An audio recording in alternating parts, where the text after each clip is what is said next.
all your pain fade to memory one day.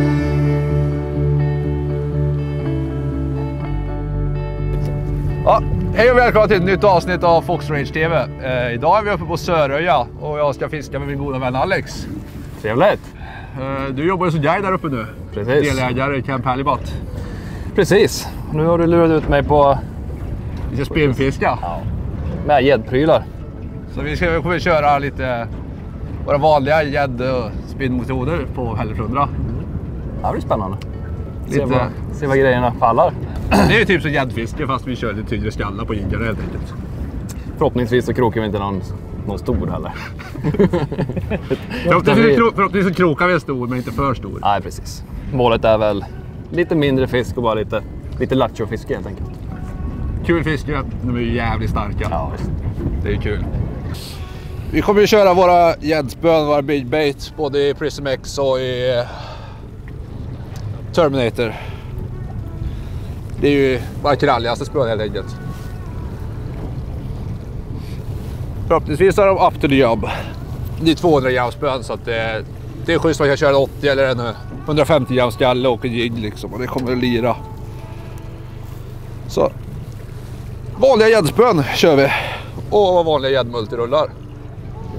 Om guiden kan få på någon jigg på skallen. Det får inte vara för fint. Det är viktigt. Det ska inte se för fint ut. Nej, det måste vara lite fult. Så gör vi. Sätter på en stinger en bit bak på den här. För flundran är rätt duktig på att bara nypa över stjärtan. Bara en slitstark stingertråd. Enkelkrok. Sen en hemmagjord Stinger Spikes. Och en Pro Shad heter den, va? Jocke? Var det en Pro Shad? En Pro Shad. Så, då ska vi köra igång. Det ligger över 20 meter, vi kommer ligga på ett sandflak in i den här viken. Och det jag gör, kastar ut, låter den falla fritt mot fri spola i början för han kommer ner en bit. Sen slår jag på spolen och fiskar han sig neråt snett emot mig. Ofta så står de ju inte i ljudfilmen och hänger liksom, utan de kommer ju från botten. Men de ser ju jiggen ganska högt uppifrån så man behöver inte vara rädd för att fiska en bit upp i vattnet heller. Där landar vi ytan. Så låter vi den sjunka över 20 meter. Med 150 skalle så låter vi den sjunka i 5-6 sekunder först. Du får ju grym bottenkontakt med så här tung skalle. Det är ju abborrjigning på steroider liksom. Du kör 150 gram skalle så den sjunker som en gråsten ungefär. Men det är för att vi vill komma ner snabbt, fiska av botten och ett par meter upp liksom. Vad man gör, vi låter jiggen sjunka ner till botten, fiskar upp några meter.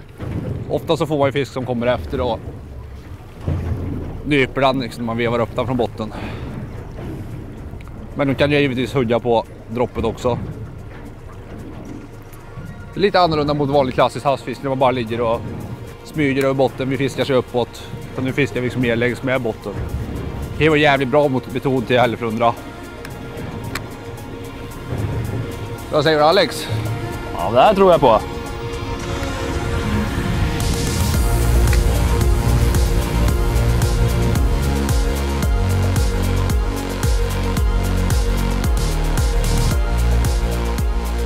Ja, för er som inte känner mig, Joakim heter jag.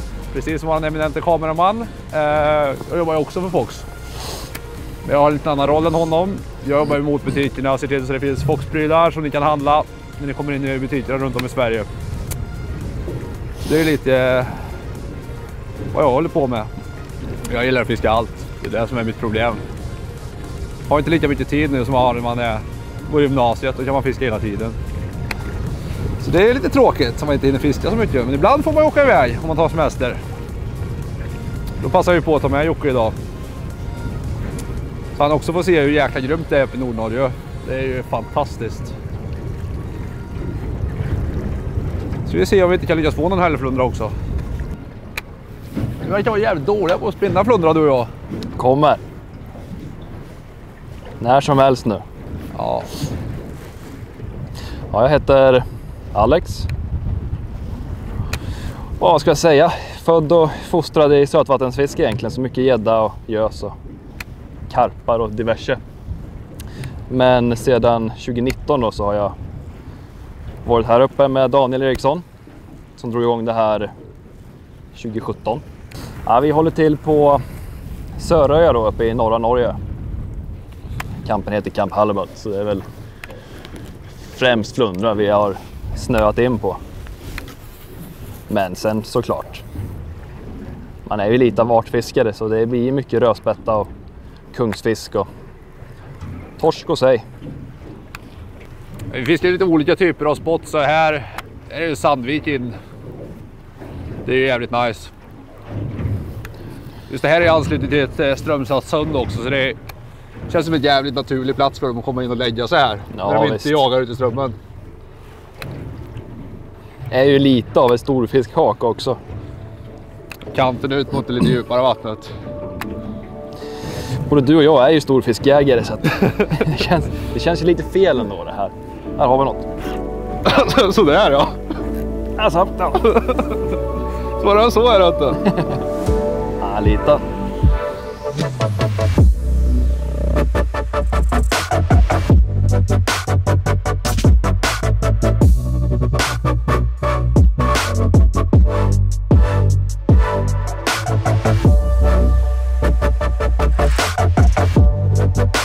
Dagens första flundra.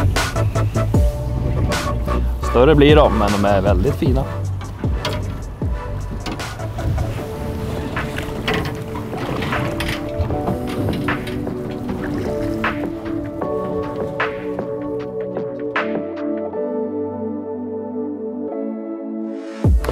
Liten abborre tycker de ju om att äta här. Abborrar, ja, det gillar de. Det är lite basfödan för en flundra. Varför hamnade du i Norge för? Alltså, jag har ju fiskat lite grann hemma vid genom åren och rest lite grann genom... Varför blev det havsfiskeguide av dig egentligen?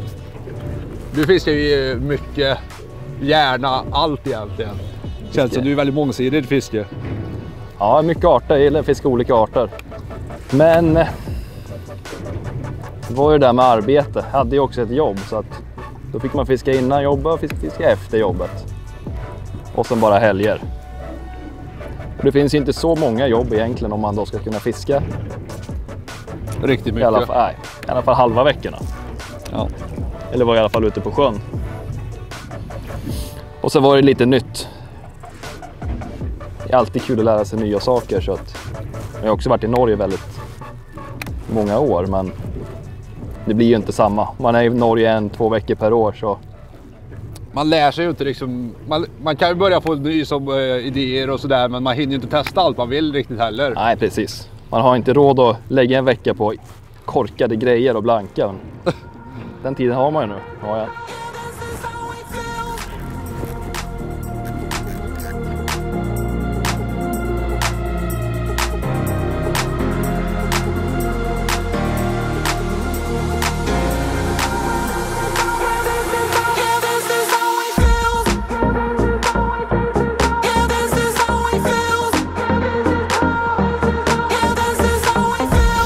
Väntar man bara in det så brukar de ta hela jiggen. Det var den andra på den här guldiga historien.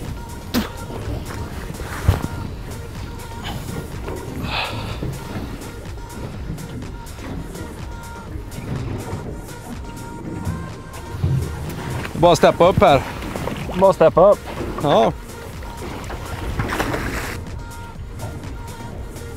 Ja, där igen. Där. Nu ska vi se. Kom igen då. Har du också en? Ja.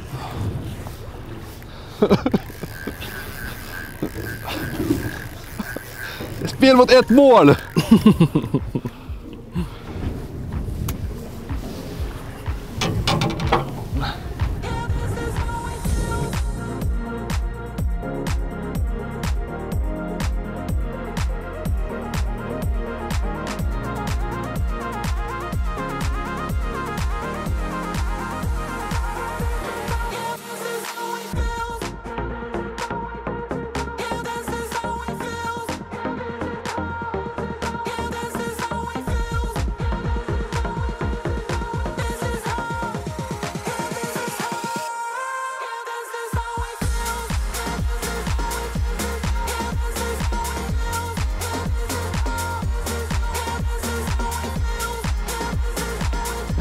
Ja, 3 drifter, 3 flundrar Jocke. Ja, 3-0. Spel mot 1 mål. Ja, men det här är teamwork för fan. Ja, det får anses som ganska godkänt. Det är godkänt.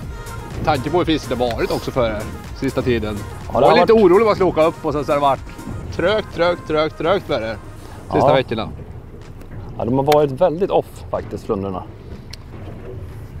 Det är lite kul ändå, för det är ett område som vi har snackat mycket om och fiska också. Ja, det är ju det. Det finns Det är ju ett så område som är...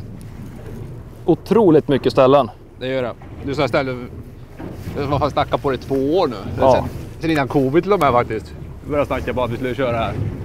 Det är jävligt skönt att komma hit och så åker vi hit första dagen direkt liksom. Och så smackar vi 3. Nyper vi på några.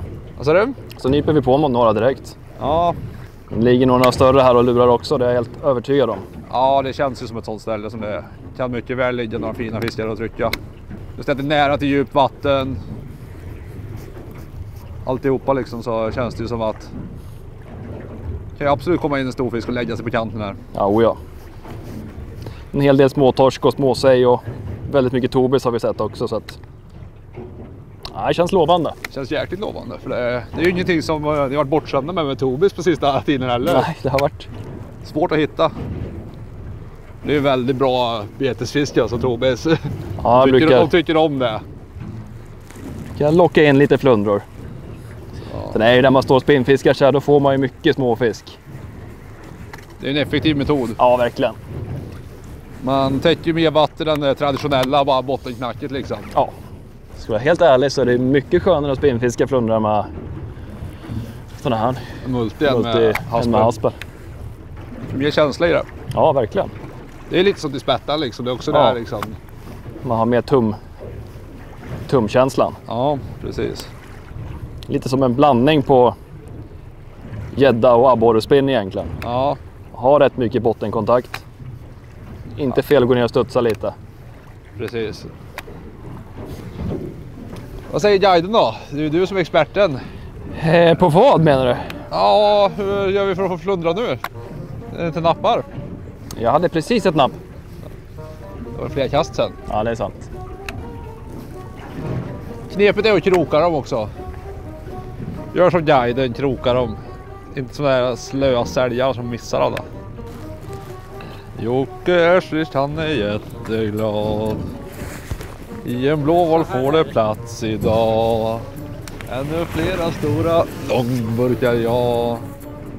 Knepet är att vänta tills de har tagit jiggen ordentligt. De kan vara jäkligt pilliga och komma och nypa bak i stjärten liksom. Ofta kommer ju huggen när man gör ett vevstopp egentligen och inte krokar dem på de här småpillarna liksom och rycker jiggen och käften på dem, utan man får ju chansen att ta den ordentligt. Så när man har lite småpill, ibland kan det vara bra att göra ett vevstopp, låta det hänga, och så ofta känner man att det tynger i. Och då gäller det att kroka ordentligt. Eller Alex? Jajamän. Inte som en annan då som är för dålig på att kroka.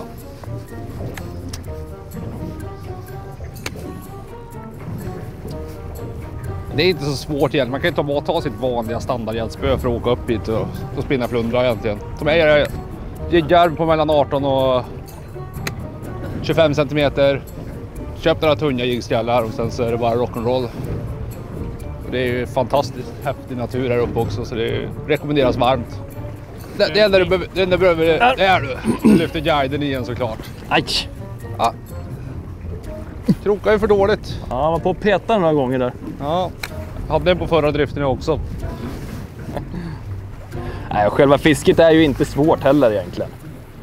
Utan man vill ha schysst ström eller schysst vinddrift så att man täcker ganska mycket vatten och Ja. står lite utspridda flundrorna. Så man hittar ett område, då är det värt att gå över samma. Får man en så finns det oftast fler. Ja, Man precis. säger så.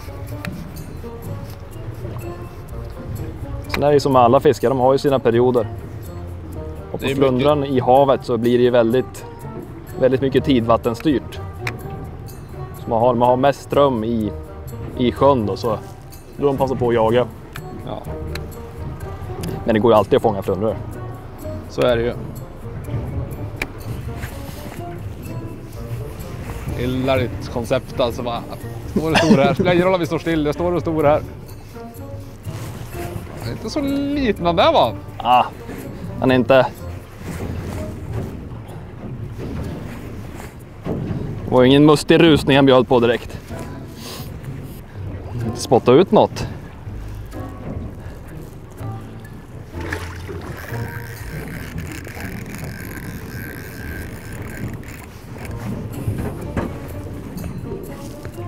Kul med lite fight ändå. Ja, det är ju bottnad broms så lite.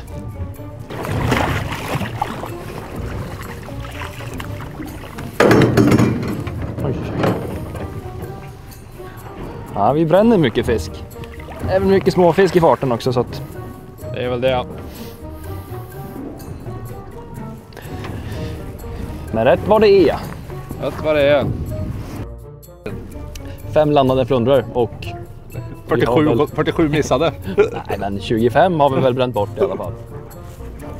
Mycket flundra, mycket kontakter, men Ja, svårt att kroka när de inte nyper ordentligt. mycket pill. Där fick jag fast den. Fick du fast den till slut? Lirka innan i käften. Hur lyckades du med det då?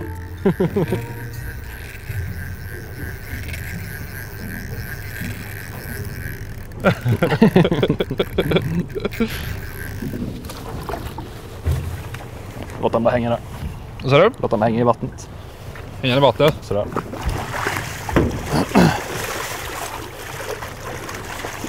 Vad han trasslar in sig.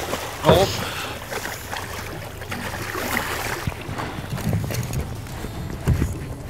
Lyfter inte i kroken och lyfter med järgrepp istället. Ja, exakt, man vet aldrig hur tunga de är. Då känner man hur... Om man ska vara tillbaka då vill säga. Då känner man om... Man känner att det känns för tungt för järgreppet. Okay. Eller för själva lyftet. Ja, okay.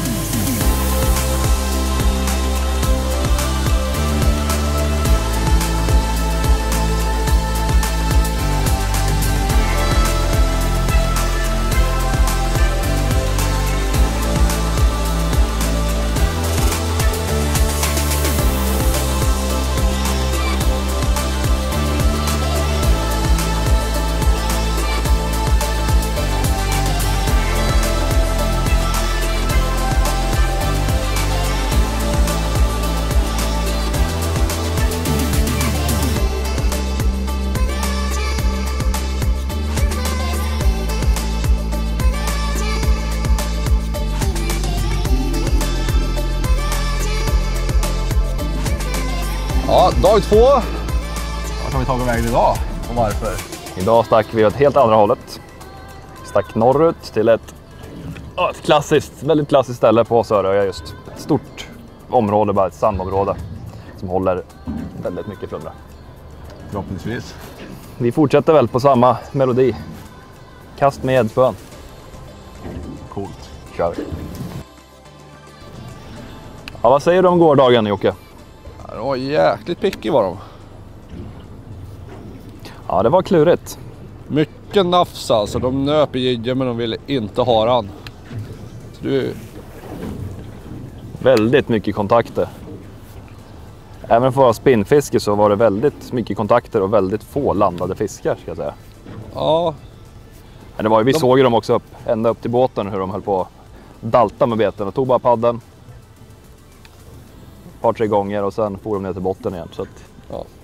så är det. Hoppas det blir lite mer hängivna idag. Men när börjar säsongen här uppe för er? Vi börjar i början av mars egentligen när skrejtorsken kommer. Skrejtorsken är ju alltså en vandringstorsk som lever ute i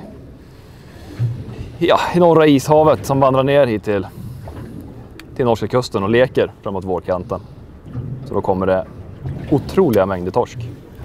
Och runt Söröja här just är det väldigt mycket stor torsk. Man har väl goda möjligheter att fånga torskar över 30 kilo. Över 35 kilo och 40 kilo kommer också nästan årligen. Själva världsrekordet på torsk är fångat utanför i själva Breivikfjorden eller strax utanför där vi har kampen. Så det är tacksamt. Även om det är dåligt väder så kan man bara studsa ut i fjorden och ha bra fiske. Och det kan man vara ute i ganska mycket vind liksom. Det är ju... Utan att det blir farligt på något sätt. Alltså det är ju... Ja. Det ligger ganska skyddat så att... Det är ju skön backuplan att ha på det. Skrejfisket, absolut bästa veckan ska jag säga, är slutet av mars och första andra veckan i april om man är ute efter en tung torsk. Och sen börjar de på att leka där. Och efter leken så hänger de ju kvar, inte i samma mängder, men de hänger kvar i alla fall fram till slutet av april. Ibland även i början, mitten på maj. Och där kan man ju börja fiska flundra också. Man kan ju såklart göra det i april också, men det brukar vara svårt, i alla fall vid oss, för det är så otroligt mycket torsk. Det blir lite varmare sen såklart, de kommer längre fram på våren, maj, juni. Ja, då fylls det på mer och mer med flundra inne på grundare vatten. I början av säsongen så är det väl inte jättegrunt. Utan vi fiskar mest på 40-50, även ner till 60 meter. Och kör flundra. Men sen ju varmare det blir senare på säsongen det går så kan man fiska grundare och grundare. Vi har haft riktigt bra fiske, även på stora flundra inne på 10-15 meter in i juli. Ja, då går det fint att spinnfiska också. Sen så har ni ju även någonting som jag tycker är sjukt kul här uppe, det är ju spättarfisket också. Rödspätten är kul, det gillar jag också. Det är lite lättare, lite mer finessfiske. Riktigt pilligt fiske kan det vara. Så finns det även havskatt. Och juni, juli, augusti så är ju säsongen för större kungsfisk. Om man gillar att fiska djupt. Ja, det ska ju nypa i en flundra här alltså. Ja, men alltså någon sån där 115-120 liksom. Ja.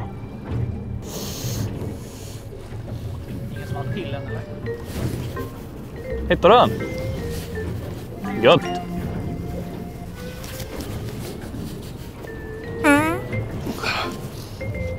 Bra Jocke. Det är inte skitliten. Man får peta lite där ett tag. Oj, akta. Den låste sig där. Den skar in linan. Oj då. Lätta Det var bra, fick jag stopp bara. Ja, inte jättetjock lina.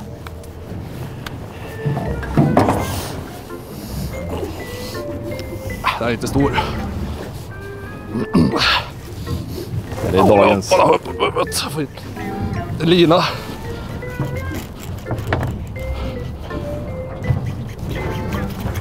Lina.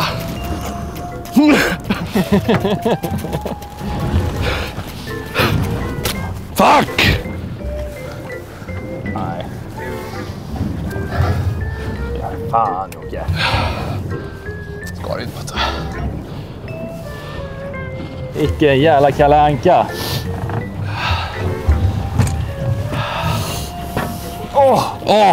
Det här får inte hända alltså. Får inte hända. Kört en tjockare. Vad sa du? Jag har kört en tjockare. Tjockare lina. Jobba med bromsen. Nej. Ingen abborrbroms här inte. Ja, min kommentar till det är att det där var ju rent klanteri. Klanteri? Ja. Vi kör ju med ultralätta grejer. Vad sa du? Vi kör ju med ultralätta grejer. Jag bromsar nästan ingenting mot jag brukar. Nej, men... Det är väl en viss skillnad. Skar in på det.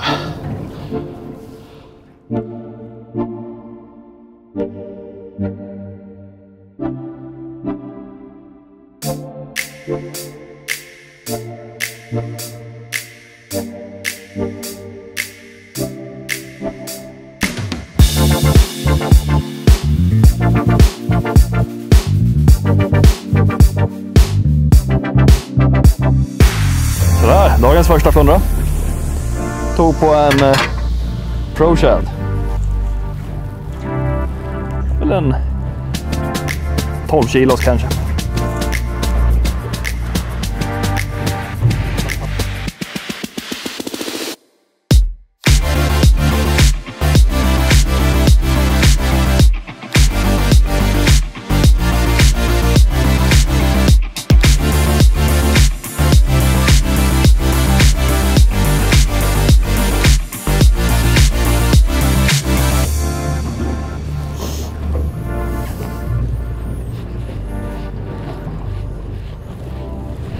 Yeah.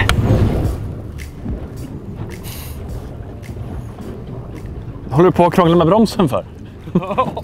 Ska det inte.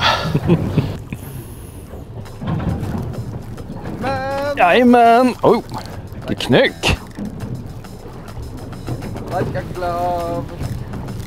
Oh, vilket knyck!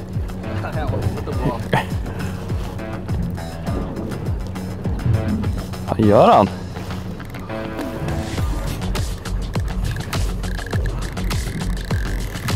Nu är vi på gång igen.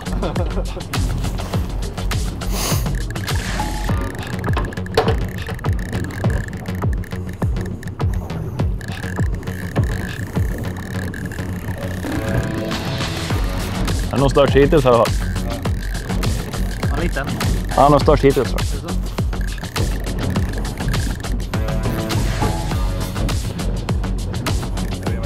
Ja. Ah, det är lugnt den han. Han fattar inte så mycket än. Bara glider sakta, lugnt. Ja. Var in eller? Vad sa du? Var in. Ja. Och jättelös broms, så här måste vi fixa sen.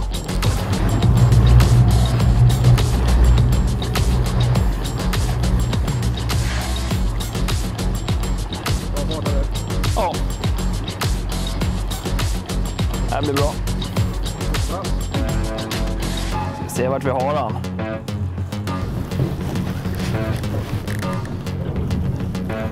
Ah, det går ju fint det här.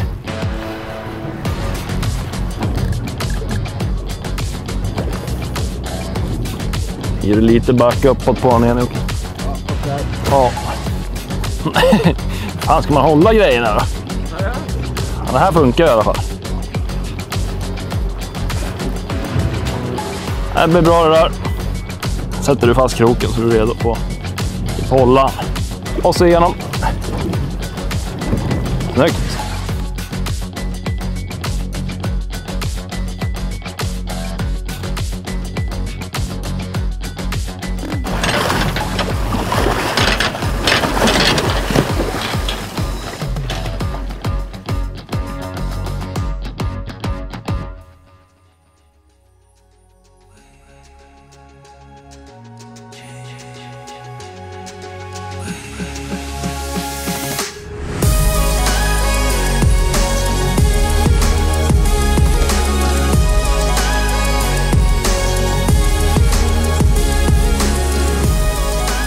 Sådär.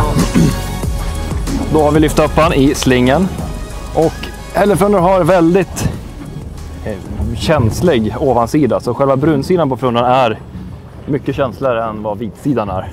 Så därför är det viktigt att om man då ska lyfta upp en frundra, att man lägger den med vitsidan neråt. Nollad. 162 centimeter. 162, så det är runt 60 kilo då.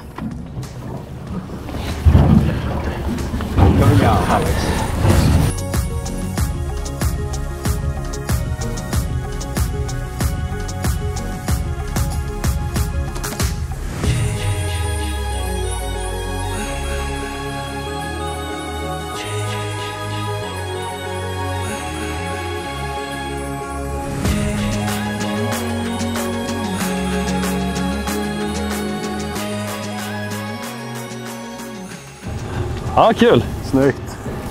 Det går fint på gäddprylar, man bara smyger upp dem. Ja, kul. Ja, bra. Ja, bra. Ja, på de större flundrorna så lyfter vi in dem ibland sådär upp till 170 cm. Går bra om man har en större sling. Vi har ju också en mindre sling, för fisk är egentligen över 125 cm. Det är svårt att säga exakt beroende på konditionen. Får ta dem skada av att bli inlyfta med ett gällgrepp eller i bara kroken då, såklart, det ska man inte göra. Så då lyfter vi med sling. Ja, och sen om vi får en riktigt stor frundra så har vi såklart också en snara som vi sätter runt stjärtspolen på frundran. Och här försöker vi ha ett så tjockt rep som möjligt.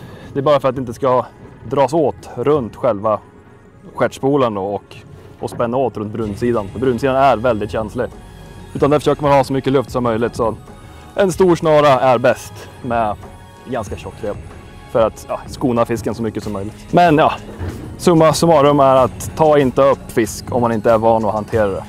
Upp till 30-40 kilo, det går an i en sling, men då ska man ha lite koll på läget och verkligen vara försiktig med fisken.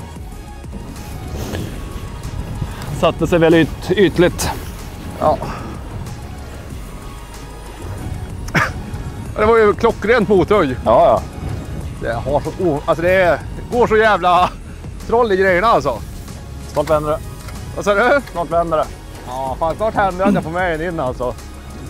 Tror det eller ej? Vad sa du? Snart händer att jag får med en in alltså. Ja, det där är bara oflax. Det där är ju bara oflax. Pill. Ett bra byt. Ja, vill inte. Den satte sig väl i... Ja, antagligen bara i någon jävla skinnflik i munnen där. Precis. Tron på dig själv är skyhög, Jocke. Jag känner mig lite het. Ja, det är bra.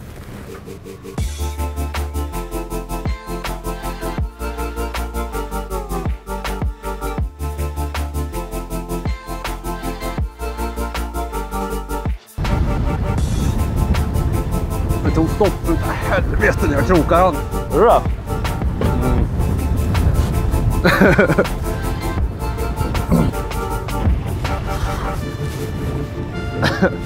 Det är roligare när de får kämpa för dem.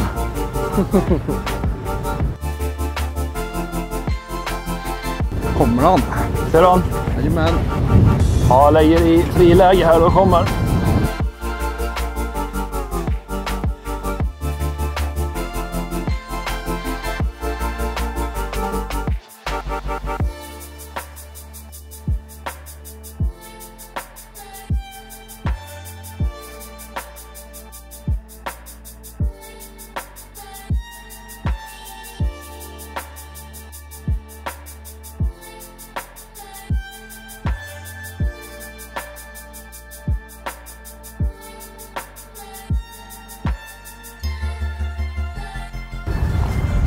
Sådär ja, ser det ut så. Till slut så. Satt ju långt in idag. Ja. Ja, jag gungar lite nu så att vi slänger i den här och sen åker vi hem. Kul, grattis Jocke. Tack.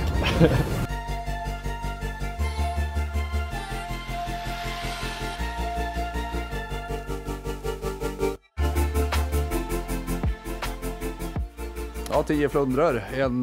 Du lyfte ju en riktigt fin toppfisk där, 162. Ja, det är fin.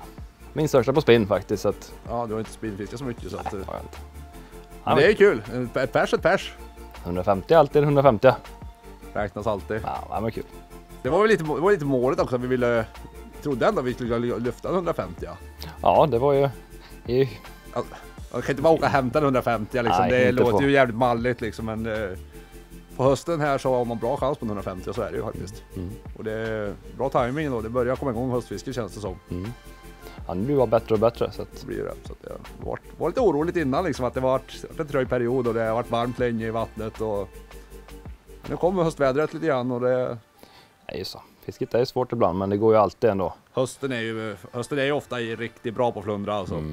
Vi har varit uppe några gånger här, alltså det har ju varit... Det känns nästan som att man kommer ut... vi kommer åka ut och lyfta 150. Ja. Så ibland så känns det så. Ja, ni brukar alltid nypa några fina. Så att... Jag har gjort det förut. Då fick jag ju en lektion i hur man inte spinnfiskar i alla fall. Nej, det var kul. Man ska inte vara lika mallig när man har gäddgrejer som man är med. Riktiga grejer så att... Det blir lite bloopers också. Det hör till. Så tack för den här gången och glöm inte bort att prenumerera på våra sociala medier och följa oss så kommer det en massa mer coolt content. Hoppas vi ses. Ska det inte.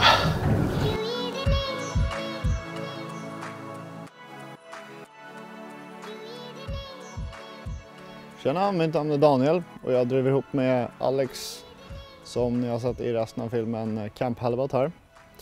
Det är en camp som ligger på Sörja som är väldigt välkänt för grymt fiske efter bland annat världens största torsk på våren. Väldigt mycket hälleflundra, väldigt mycket stora hälleflundra. Världens bästa fiske efter uer kan man nog med säkerhet säga också. Andra djuphavsarter. Stor havskatt, mycket havskatt. Så att vi har lite av allt egentligen. Och så har vi tillgång till storskaltaren som är ett av Norges absolut mest intressanta grundområden som är ett fantastiskt fiske. Campen är liten. Vi har 3 båtar bara på uthyrning än så länge. Nästa år blir det 4. Och det gör att man får väldigt mycket tid med oss guider här. Både jag och Alex är totala fullblodsnördar som älskar fiske och är här för att vi brinner för att fiska. Och vi brinner för att vara här, vi brinner för att fånga stor fisk. Och vi brinner för att låta våra gäster fånga stor fisk också. Det är det som är liksom hela grejen.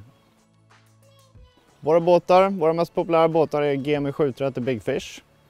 De är 23,5 fot långa och extremt breda, vilket gör att de är grymt sjösäkra och förstås väldigt säkra när det är grov sjö. Och det är för att vi går långt. Vi går så ofta vi kan ut i Storskaltan, upp till Kammarsundet, de absolut hetaste områdena. Och då vill man ha en båt som man dels känner sig trygg i, men dels också kan fiska väldigt effektivt från när det är lite stökigare sjö och om det skulle blåsa upp till exempel. Så vi ligger uppe på Sarja som sagt, och det kallas den gröna ön i havet på grund av att inlandsisen inte drog med sig all bördighet som det gjorde på många andra ställen i Norge. Det är inte alls så kargt. Det är en väldigt grön ö med fantastisk natur. Det är massor med val för vi ligger så långt ut i havet. Det är massor med örnar och bergen, glaciärerna, allting är bara helt makalöst liksom. Så vi har 6 stycken 2-bäddsrum. Alla har egen WC-dusch, men det är gemensamt kök. Och det är ett oerhört uppskattat koncept eftersom man träffar andra likasinnade. Man träffar oss guider väldigt mycket mer än vad man gör på andra ställen. Och det gör att man kan planera sitt fiske ihop och få grymma resultat. Vi är ju väldigt inriktade på storfisk eftersom att vi är såna extrema nördar själva. Men självklart så vill man också ta massa filé, massa god matfisk med sig när man är i Norge. Och därför har vi ett schysst rensrum inomhus. Vi har torkrum, frysboxar, allt man behöver så man kan stå in och rensa och ta en bärs och ha det trevligt. Och ja, det finns egentligen allting som man behöver för att ha en grymt trevlig upplevelse. Och resan hit är ganska smidig också. Antingen så kör man bil upp, det tar typ 17 timmar effektiv tid från Stockholm.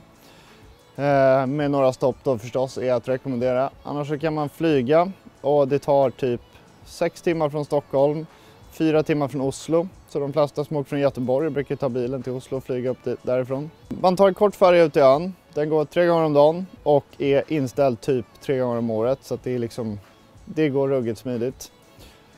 Och det är förstås längre än många andra destinationer i Norge.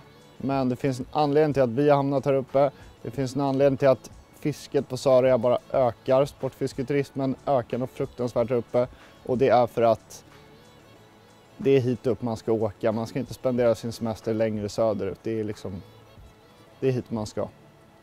Så om ni är sugna på att besöka oss kan ni kika in på vår Facebook-sida, vår hemsida camphalibut.com och bara ringa och snacka lite fiske och snacka lite skit. Eller mejla info@camphalibut.com så ska vi hjälpa er med alla eventuella frågor ni kan ha om er vistelse här uppe.